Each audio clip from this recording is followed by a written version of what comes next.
Well, Joe Biden is now the president of the United States. His inauguration comes on the heels of what some call one of the most controversial presidencies the U.S. has ever seen, that of Donald Trump. So what now? Many people around the world are hoping to move forward. That includes those waiting across the border, hoping for immigration reform under the Biden administration. Meet Rodney Perpo. He's a 27-year-old who was recently granted asylum here in the United States in March of 2020. But his journey to asylum was not easy, especially with policies enacted by the Trump administration like MPP. I have to wait 9 months in Mexico for that. Those 9 months were all months he spent alone in Matamoros, waiting to be granted asylum. I arrived in Mexico in June of 2019.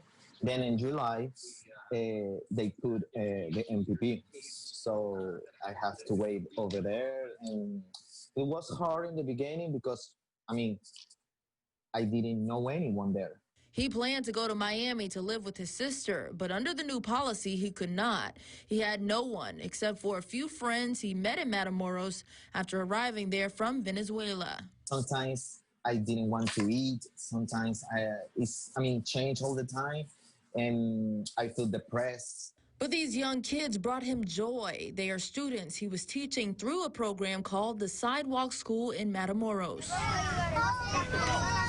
Okay. The program educates and gives asylum seekers something to look forward to while their cases are pending, sometimes for months on end.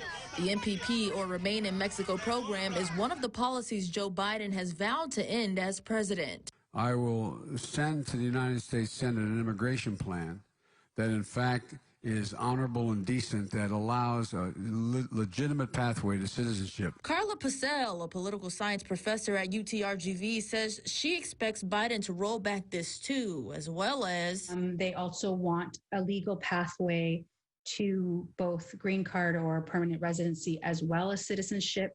Another immigration change experts expect to see during Joe Biden's presidency is a greater emphasis on family unification at the border. This given President Trump's 2018 zero-tolerance policy, where hundreds of children were separated from their family. They come over through cartels and through coyotes and through gangs. During a previous debate between the two, Biden says he plans to reverse this policy. Their kids were ripped from their arms and separated. And now they cannot find over 500 of sets of those parents, and those kids are alone. Sister Norma Pimentel, who works on the front lines of immigration and regularly works with families in Matamoros, says now that Biden is in office, she expects a legal process that is orderly and safe for everybody, for the United States, for the families, for the immigrants. But despite this hope, others are not so quick to believe all the promises. Some who remember promises made under the Obama-Biden administration that did not come true, and a record number of deportations seen at the time. The Obama administration was, in fact, known as he was dubbed the deporter-in-chief. Some cite a gridlock in Congress during the Obama-Biden era as the reason why more immigration reform was not seen, despite the DACA program, while others say we're in different times. I think in the Obama administration, healthcare was a priority at that time. I think today a priority on the forefront is immigration. Another change experts expect to see under the Biden administration is the border wall. Now, you can see that wall behind me, part of it being constructed as we speak. Now, this is a heavily celebrated and criticized part of Donald Trump's legacy. And now that Biden is in office, he says not another foot of border wall will be constructed under his administration.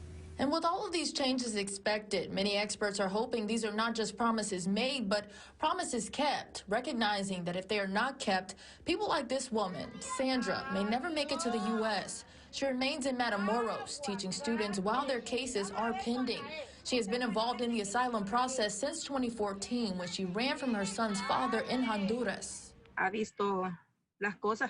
My son would watch what his dad would do to me. There were bruises on my body. He would say he wanted to kill me and shoot me. She hopes that under this new administration, she will have a better life for her and her son. I fight for my son so he will have a better education. Sandra is set to hear more about her asylum case in April. In the meantime, she, like other teachers involved in the Sidewalk School, will continue teaching young children in Matamoros.